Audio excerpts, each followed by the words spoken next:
3:17 a.m. when the radio came alive again.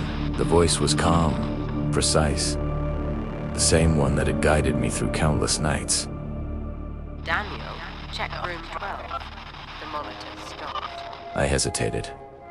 The East Wing had been sealed for months. I knew that. Everyone knew that. But the voice was there, steady, like it always was. Daniels, please, hurry. I turned on my flashlight and started walking down the hall I wasn't supposed to enter.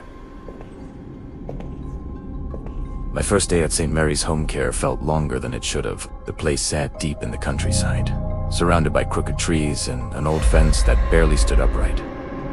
Cell service was useless. Inside, the air smelled of disinfectant and damp wood. Corridors were narrow, lined with low lights that hummed constantly. I kept getting lost between the north and east wings. The staff were polite, but distant. Everyone spoke in short sentences, eyes tired, movements automatic. During the orientation, the supervisor handed me a small radio, the kind used only during night shifts. "Channel 7, she said, "you'll need it." That night, I watched the sun disappear behind the tree line and felt the weight of silence settle over the building. My shift had begun. The first full night was quiet. Too quiet. The only constant sound was the static from the radio I kept clipped to my uniform. Every few minutes, it hissed softly, as if waiting for someone to speak. The patients slept through most of it. Some muttered in their dreams. Others just stared at the ceiling, awake but empty. I followed the routine left on the whiteboard. Rounds every hour, medication at midnight, beetles at 2. The lighting in the halls dimmed automatically after 1 a.m., turning everything a faint amber. I tried to stay focused, but the quiet was unnerving. When dawn finally came, I realized I hadn't spoken a single word to anyone for almost 6 hours. Just the occasional burst of static kept me company. It was still normal, I might have told myself. Just another night. It started around 2:40 a.m. I was in the East Wing, checking oxygen lines. The radio crackled, and a woman's voice came through clearly. Calm, confident, professional. Daniel, patient in room 5 needs adjustment. She spoke like she knew exactly what was happening. "Copy that," I answered automatically. Her tone felt familiar, reassuring. She introduced herself as Clara, senior nurse. I followed every instruction, and within minutes, the issue was fixed. When the shift ended, I asked around. No one knew any Clara scheduled that night. One of the older nurses smiled faintly and said, "Clara was excellent, but she doesn't work here anymore." Then she walked away before I could ask anything else. Over the next few nights, Clara's voice became part of my routine. She called me by name, always through Channel 7, always calm. Her directions were precise. Adjust dosage in room 12, check the valve in the oxygen line, restock saline and storage. She even described corners of the building I hadn't seen yet, mentioning an old supply corridor behind the laundry wing. Everything she said was accurate. I began to trust her completely. When I thanked her once, "Say whose side. We take care of them, Daniel. That's all that matters." Her tone carried warmth, something human that cut through the sterile emptiness of night duty. The other nurses assumed I was speaking with a supervisor. No one questioned it. By the end of the week, the radio never left my side. I stopped feeling alone during my rounds. As strange as it sounds, the voice made the silence bearable. It happened 3 nights later. Room 9's alarm went off at 2:03 a.m. A patient was struggling to breathe, her oxygen tube twisted. My hands froze. Before I could call anyone, Clara's voice came through, calm as ever. "Daniel, listen carefully. Loosen the clamp. Turn the valve halfway. You'll feel the air release." I followed her step by step, barely breathing myself. The patient stabilized within seconds. When the supervisor arrived minutes later, she asked how I managed it alone. I told her about Clara's guidance. Her expression changed. "Clara," she repeated quietly. "Daniel, no one was on Channel 7 tonight. That system's been down for months." I laughed it off. But inside, something shifted. Static hummed louder that night. I couldn't shake it off. The next evening, I stayed after my shift and went through old files in the storage office. Personnel records, training reports, names crossed out, replaced, forgotten. Then I found it. A clipboard tagged Clara, and the ink of her name was scratched over in thick blue pen. Attached beneath was a faded incident form. Fatal fall in storage area, East Wing. Date, March 3rd, 2017. I stared at the words, 4 minutes, reading them over and over. My stomach tightened. If she was dead, who would I have been talking to? Still, curiosity overrode fear. I took the radio and tested the channels one by one. Only one responded, channel 7. Static first, then, faintly, Daniel, ... Are you there? I waited until the end of my shift. The east storage area was off limits, sealed behind yellow tape and stacked boxers. But I couldn't stop thinking about the report. The corridor lights flickered as I moved deeper in. The air smelled of dust and metal. Behind a pile of wheelchairs, I found a narrow stairway descending into a maintenance space. One of the iron steps was broken, exactly where the document mentioned a fatal fall. I crouched down, flashlight trembling. My radio buzzed in my pocket. Then, without me touching it, channel 7 activated. Clara's voice came through, faint and distorted. It was here. A brief sound followed. Metal scraping, a thud, then silence. I froze. My throat went dry. The radio went dead again. Screen black. I turned it off, walked out slowly, and didn't go near that area for the rest of the week. I needed proof. I asked the security tech, Martin, for the last month's radio logs. He was reluctant, but gave me a USB with audio backups. That night, in the break room, I listened to everything. My voice was there, calm, clear, responding to instructions. But Clara's wasn't. Every time she spoke in my memory, the recording played only white noise. Just static. Martin leaned over my shoulder. "You were talking to someone," he muttered, but no one else transmitted. He fast-forwarded. I heard myself saying, "Copy that, Clara," into pure static. The realization sank in slowly. Maybe I had imagined everything, but deep down, I knew the sound of her voice too well to doubt it. The next night, people started avoiding me. No one wanted to share the East Wing shift anymore. Months later, I resigned. Couldn't stay there. Even after leaving St. Mary's, I still dreamed of the static. Sometimes, I'd wake up thinking I heard Claire's tone through the dark, calm, professional, waiting. When I wrote this report, I tried to keep it factual. I don't believe in ghosts, and I know what exhaustion can do to the mind. But the voice felt too real, a voice both familiar and unsettling, one that defied explanation. The old radio sits on my desk now, unplugged, channel 7 taped over. I haven't touched it since. Last week, though, I drove past the facility late at night. Through the static of the car stereo, I heard a faint transmission my name, followed by her voice saying, "Shift complete." I still keep that book. The pages are yellowed now, the leather cracked, and her name still sits there written dozens of times. Always in the same handwriting, always with the same blue ink.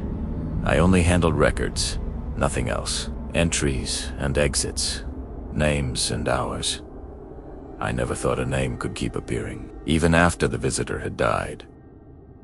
My name is Peter, night watchman at Green Hollow Care Home.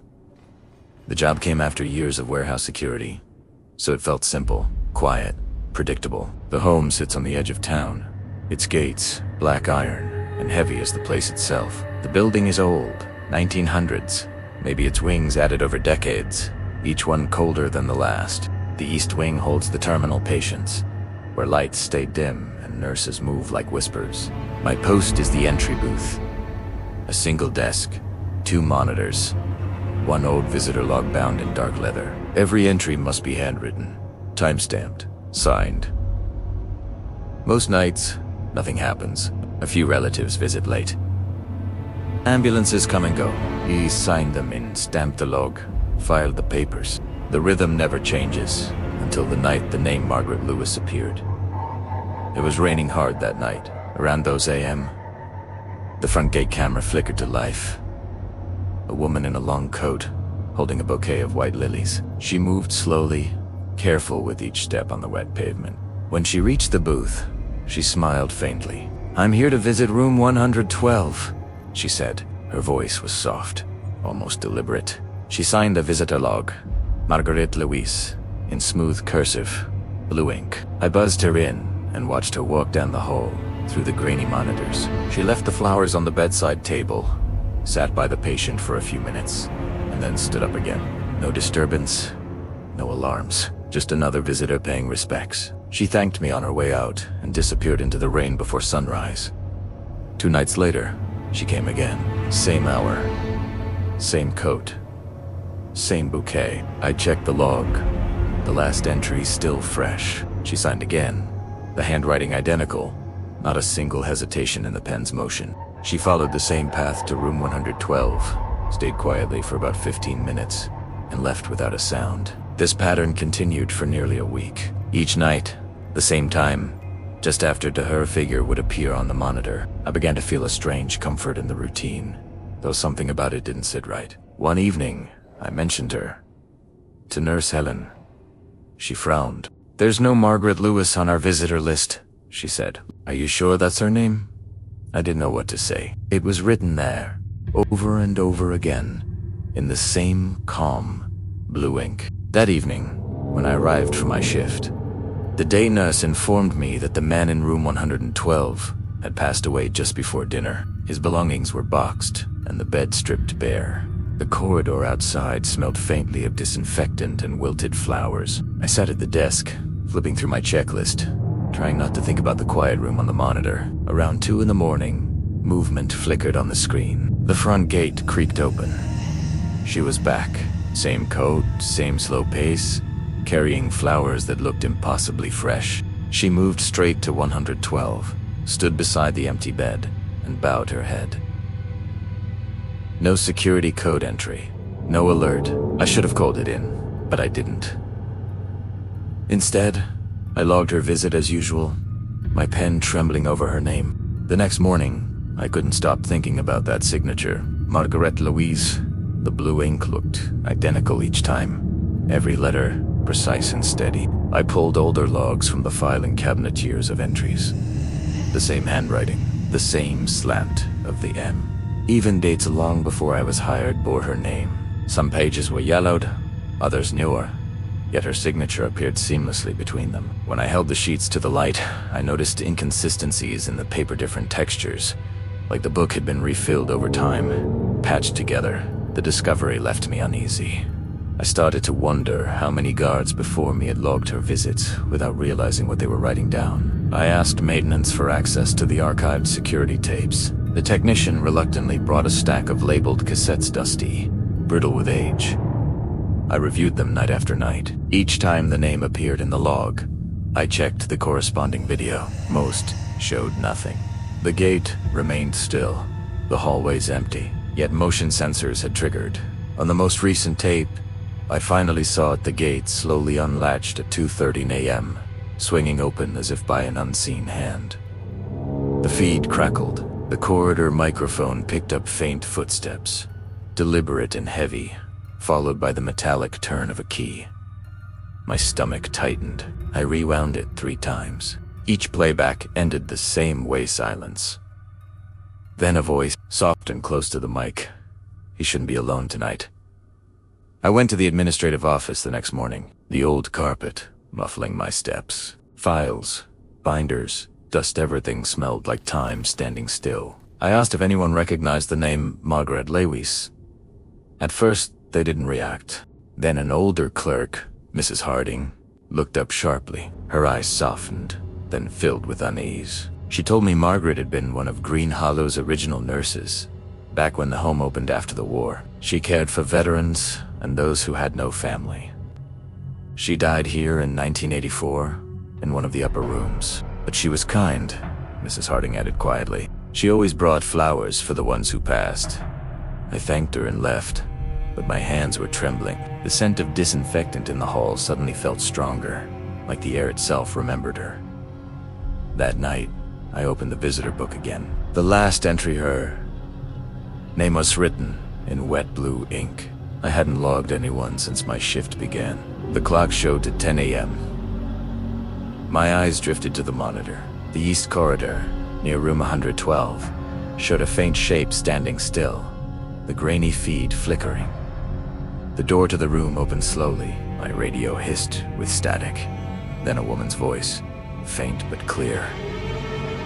"You shouldn't be alone." I froze. The signature in the book shimmered faintly under the lamp, as if the ink were drying at that exact moment. I closed the book gently and turned off the screen. I couldn't bear to keep watching. Months later, I resigned. I couldn't shake the feeling that something or someone was still keeping track. Oka, Shun, Le. I receive automated reports from the old system. Manual entry detected, visitor registered. Always the same name. I told the new guard about the book before I left. He laughed it off. A week later, management removed it for permanent archiving. I never saw it again. Sometimes, when I drive past the front gate, I catch a faint flicker from the security light. It's always 2:13 a.m. And every now and then, just as the beam passes over the iron bars, I hear the quiet click of a latch being turned, followed by the soft creak of a door opening somewhere inside. There are things in old institutions that never make it into the reports, not out of negligence, but because no one knows which form to use for what happened. In my case, it was a name that appeared every morning on the patient board, even after I erased it. And to this day, I still hear it whispered whenever I pass, near room 6A. When I was reassigned to the east wing of St. Agatha's care unit, I thought it would be a quiet transition. The sector had been sealed for years, reopened only for long-term patients. The walls were flaking, the air thick with that old disinfectant smell that lingers no matter how much you clean. Records were still handwritten, and the lights flickered when the temperature dropped. Among the new residents was Mr. Whitmore. Polite, lucid, the kind of patient nurses are grateful for. He followed routines perfectly, thanked everyone by name. The first week passed without incident. No complaints, no sudden codes, no confusion in the records. If I had known what that silence was hiding, I might have asked to be transferred again before the month ended. It started with the sound of conversation. During night rounds, I'd often pass Mr. Whitmore's door and hear him talking, not to himself, but with someone who seemed to answer in low tones. Once, I caught a faint laugh, soft and old, followed by a pause that felt natural, like two people sharing a story. I assumed another patient had been moved in next door, but when I checked the occupancy chart, room 6A was marked, under maintenance, empty. Yet every night, two voices echoed through the corridor, blending with the hum of the fluorescent lights. I never opened the door. I told myself it was better not to interrupt. After all, loneliness makes people inventive. One morning, as I took Mr. Whitmore's vitals, I noticed he was smiling to himself. "Good mood today?" I asked. He chuckled. "Edgar told me a joke. Haven't heard that one in decades." "Who's Edgar?" I asked, still adjusting as the fourth line. It looked, Edemy mildly surprised. "The gentleman in 6A. Doesn't sleep much. Talks a lot." The answer lingered in my head longer than it should have. When I checked the patient board again, room 6A was still blank. No name, no admission date. Still, I wrote it down in my notebook. Edgar. Possible misattribution or memory lapse. I didn't know then that name would follow me for the rest of my shifts. During lunch, I mentioned Edgar to the other nurses. One of them froze mid-bite, her fork still raised. She asked quietly where I'd heard that name. When I told her Mr. Whitmore mentioned him, she looked uneasy and said, "Edgar Collins used to stay in that room, 6A. He died there during a renovation last year." She explained that maintenance workers were repainting the corridor, and Edgar refused to be moved. The fumes built up overnight. He was found the next morning, unresponsive. No one talks about it because it was ruled an accident. I didn't know what to say. The story was tragic, yes, but hardly supernatural. I assumed Whitmore overheard someone discussing it and confused timelines. Still, that night, as I crossed the corridor, I found myself slowing near room 6A. The door was shut, lights off, but I could have sworn I heard a faint murmur inside. Just one voice. This time, I told myself it was plumbing or air vents though, for the first time since I started at C. The following weeks blurred into routine, but the pattern became clear. Between those and 3 a.m., Whitmore always spoke softly to someone. I never heard laughter again, only calm, deliberate exchanges, as if sharing secrets. One night, curiosity won. I placed my phone by the doorway, said to record, then continued my rounds. When I listened later, I heard Whitmore's voice, polite, attentive, sometimes laughing quietly, but no response. Long pauses, like he was waiting for another person to finish speaking. The transcript made no sense without context. Lines like, "I know, that's sad," or "You built that yourself," stood out. He wasn't delirious. His tone was coherent, present. Whatever he believed, it wasn't confusion. It was conversation. Genuine. I played the recording again the next day in an empty office. At the final 30 seconds, the volume dipped, and through the faint static, I heard what sounded like a soft inhale. Not mechanical, not recorded human. I couldn't ignore it anymore. I went to archives and requested access to past patient files. The clerk hesitated. Old death records required supervisor clearance. I used mine. In a dusty cabinet marked 2022 long-term, I found it. Edgar Collins, age 7, cause of death: accidental inhalation of toxic vapor. The file had a note scrawled in red pen, faint but legible. Still calls for nurses at night. Keep door closed after 22 o'clock. It looked like a joke, maybe gallows humor from an old shift. But as I held the file, my pager beeped. The system flagged an alert. Room 6, a patient active. That was impossible. The room was sealed, empty, and marked out of service. I returned to the corridor anyway. The door stood slightly ajar. Inside, the faint smell of fresh paint lingered. The monitor beside the bed flickered once. 10 went dark. For the first time, I locked the door myself and didn't file a report. I decided I had to speak with Whitmore directly. The hallway was quiet, the fluorescent lights flickering softly above. I asked him about Edgar. He didn't flinch, didn't hesitate. I know Edgar passed eyesight. Calmly, he told me himself. He doesn't like to be alone. He just wants someone to talk to during the nights. I tried to rationalize it, to explain that he was imagining things, that Edgar was gone months ago. Whitmore just nodded, as if accepting my reasoning but choosing to ignore it. He described how Edgar sits in the chair by the bed, tells old stories from his carpentry days, even laughs at his own jokes. I watched him, noted the confidence in his voice, and recorded the account in the log. No judgment, just facts. I left the conversation with a creeping sense of unease. Something about the way he spoke made it impossible to dismiss. Edgar, or whoever or whatever was real, to Whitmore. And somehow, he was real to the room itself. Around 2:15 a.m. The heart monitor by Whitmore's bed began beeping erratically. I ran into the room and found him lying there, serene, almost smiling. The chair next to the bed bore subtle depressions, as though someone had just risen. I stared, my hand frozen midair, the smell of fresh paint and disinfectant suddenly overwhelming. I covered him gently, stepping back slowly. The electronic board flashed. Room 6A occupied. My eyes returned to the chair. No one sat there. I left the room, heart hammering, glancing back at the monitor. It read the same, occupied. I opened the door to the hallway. The corridor was empty. The faint smell lingered, paint fumes blending with the antiseptic temps. I closed the door behind me and could still hear, faintly, a voice whispering, as if carried from the shadows. "Thank you for keeping me company." Months later, I requested a transfer away from the East Wing. I never heard voices again, never passed by room 6A. Yet the printed occupancy sheets told another story.